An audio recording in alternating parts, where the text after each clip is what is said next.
I know the fact that she'll be really unbelievably good at the job part of it as well is obviously a huge relief to me, because she'll be able to deal with everything else that comes with it. But I am very excited about that, yeah. Wednesday, Meghan Markle and Prince Harry shook the entire world by announcing that they are officially stepping down as senior members of the royal family. On Wednesday, a new preview for Oprah with Meghan and Harry, a CBS primetime special, was released.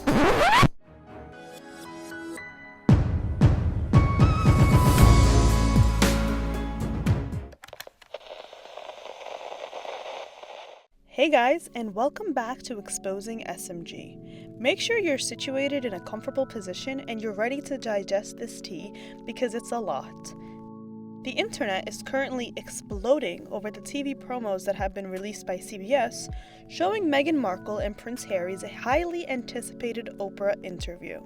Now, if you're a regular reader of ExposingSMG.com, you know that we already exposed this interview will be happening back in July 2020. If you're not, then you're probably just as shocked as everyone else right now.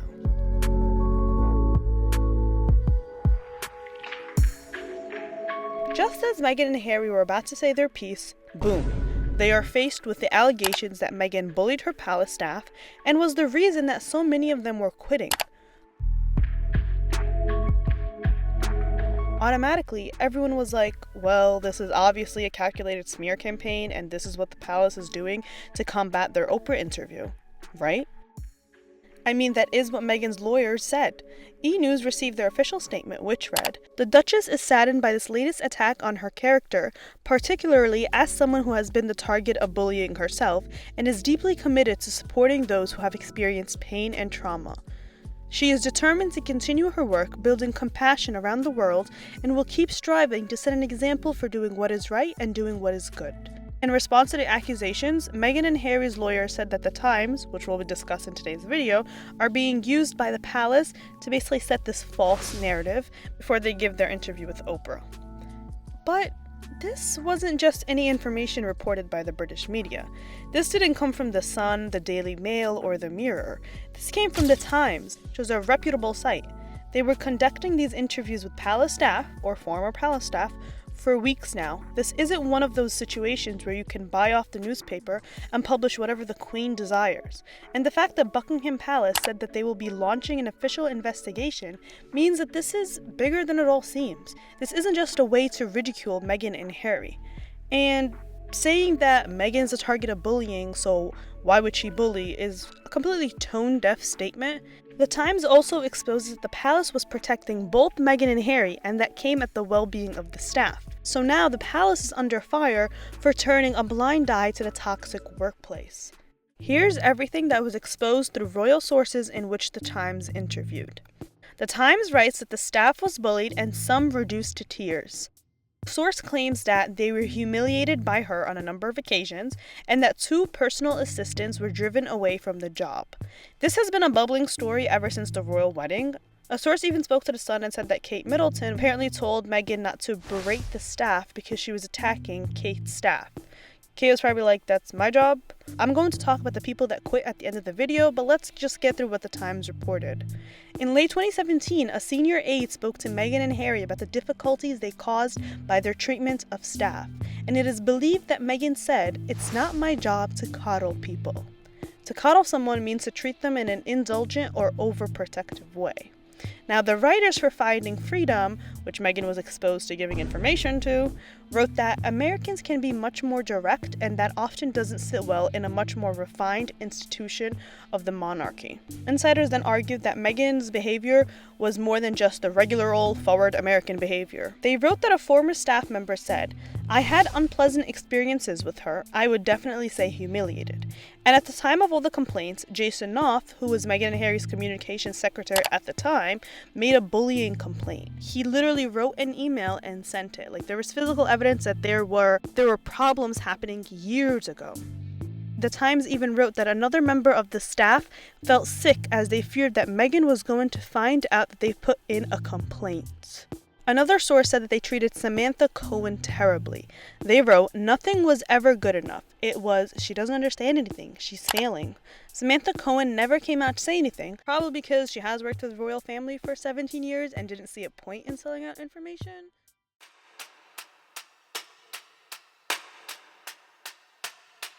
Different sources also showed an alternative view that claims that Meghan craved rejection from the moment she walked into Kensington Palace, and that nothing that anyone did would ever be good enough. They explained that the palace knew that when Harry married a biracial American woman who was once divorced, it was going to be easy to flip the narrative on them and claim that the palace made it difficult for her because of her background. And what do we see today? Exactly that. Let me quickly insert my opinion here. I'm not saying that the British press wasn't mean to her. They were. They picked at every little thing, and that's why Meghan was able to capitalize off of that. However, you can't sit here and assess all the facts and claim that Meghan was a victim. Reports of how mean and rude Meghan was to everyone have been running rampant for years now. And it's easy to forget an article that cites a source versus an interview where you're seeing it in action, but that doesn't mean that you can rewrite the narrative here. And the American media is just a bit delusional. And I personally call them publicist central because they often report what celebrity publicists want them to report. And this goes for the mainstream media such as E! News, Us Weekly, People, and so on. And if you want the truth, you have to scour for it because they're only going to report bubblegum BS. I'm telling you this because I've been covering American celebrities for years now, and I know the ins and outs of the industry, especially when it comes to the media. Going back to the alternative claim that Meghan didn't want to be happy. A source tells the Times that everyone knew that the institution would be judged by her happiness. The mistake they made was thinking that she wanted to be happy. She wanted to be rejected because she was obsessed with that narrative from day one. And to be honest, that is consistent with the facts. Meghan was unhappy with literally everything. Her lawyer said that this was all wrong and that Meghan wished to fit in and be accepted into her role. But what were her actions? No way. I want to see the receipts. This is exactly what her actions were. "I hate the palace, so I'm moving to Frogmore Cottage. I hate your brother, and his fucking wife too. And I hate your grandmother. And I hate traveling on local planes with peasants, even though I was a D-list actress who was lucky to even have a car drive me around. So what am I going to do? Request private planes on taxpayer money, while still not wanting to do what my role is, but live out my failed Hollywood acting dreams."